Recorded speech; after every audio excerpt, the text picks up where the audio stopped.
Okay, so for one of my modules at university this year, I was asked to create an interactive based Arduino system, and here is my finished product.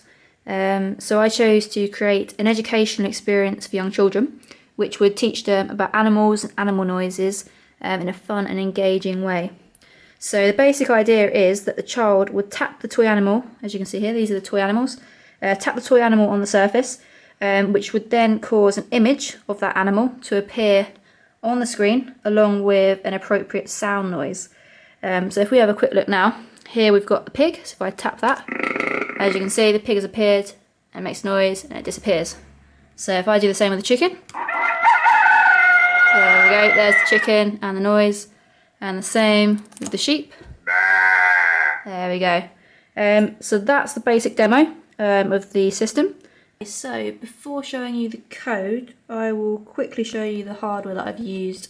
So inside the box you can see that there's the Arduino board and the breadboard, which are wired together. And if you come outside, the 3 piezo sensors are then wired into the bottom of these little toys. So you can see, made a pig noise, and there's the sensor attached. And each of these little toys has got a piezo sensor attached to it. So yeah, each of the sensors is attached to the animal toy and then wired back into the breadboard in there. Here you have the Arduino code, which is relatively simple. So at the top you can see which pins are attached to which of the sensors. So for example, knock sensor is to A0. And then you've got the variables which will hold the readings from the piezo sensors. So going down the code you can see where the readings from the sensors are read and then stored in the variables, which is this bit just here.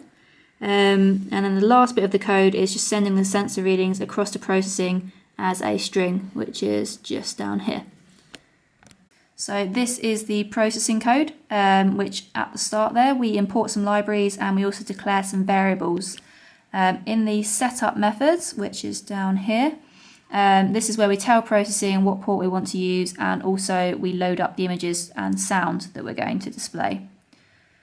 It's down here in the serial event method that we read in the string of sensor readings and convert it to an integer array. So this way we can access each of the individual sensor readings. We then have 3 if statements, one for each sensor, which tells processing that if the sensor reading is above a certain threshold, in this case 50, set the variable pico visible to the current time and trigger the sound. The image is then displayed on screen using the draw method, which we have here. And this is where processing is going to display the correct image to the screen depending on which sensor has been tapped. So if the pig sensor has been tapped, then it's going to display the pig image and also the pig sound. There's also a bit of code there that removes the image after a certain amount of time, in this case 3 seconds.